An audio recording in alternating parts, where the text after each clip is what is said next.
ಗ್ರಾಮ ಪಂಚಾಯಿತಿಯ ಕೂಡ್ಲೂರು ನವಗ್ರಾಮದಲ್ಲಿ 25 ಲಕ್ಷ ರೂಪಾಯಿ ವೆಚ್ಚದ ಕಾಮಗಾರಿಗೆ ಮಡಿಕೇರಿ ವಿಧಾನಸಭಾ ಕ್ಷೇತ್ರದ ಶಾಸಕರಾದ ಡಾಕ್ಟರ್ ಮಂತರ್ಗೌಡರವರು ಗುದ್ದಲಿ ಪೂಜೆ ನೆರವೇರಿಸಿದರು. ನವಗ್ರಾಮದ ಅಂಗನವಾಡಿ ಮುಂಭಾಗದಿಂದ ರೂಪಾಯಿ 25 ಲಕ್ಷ ರೂಪಾಯಿಗಳ ಕಾಂಕ್ರೀಟ್ ರಸ್ತೆ ಕಾಮಗಾರಿಗೆ ಶಾಸಕರು ಗುದ್ದಲಿ ಪೂಜೆ ನೆರವೇರಿಸಿ ಚಾಲನೆ ನೀಡಿದ್ದಾರೆ. ಗ್ರಾಮಸ್ಥರ ಬೇಡಿಕೆ ಮೇರೆಗೆ ಮುಂದಿನ ದಿನಗಳಲ್ಲಿ ಇನ್ನಷ್ಟು ಅಭಿವೃದ್ಧಿಗೆ ಅನುದಾನ ನೀಡುವುದಾಗಿ ಭರವಸೆ ನೀಡಿದ್ದಾರೆ.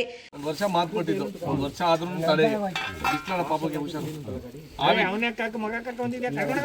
ಆ ವಿಚಾರದಲ್ಲಿ ತಡವಾಗಿದ್ದೆ. ಏನು 50 ಲಕ್ಷ ಏನು ಕಾಮಗಾರಿ ನಾವು ಹೇಳಿದ್ದು, 25 ಲಕ್ಷ ರೂಪಾಯಿ ಟೆಂಡರ್ ಕಾಮಗಾರಿ ಇವತ್ತು ಪೂಜೆ ಮಾಡ್ತಾ ಇದೀವಿ.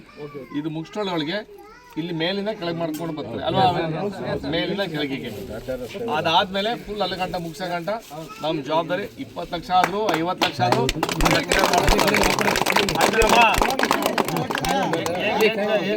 ಇವತ್ತೇನು ಪುರಿ ಆ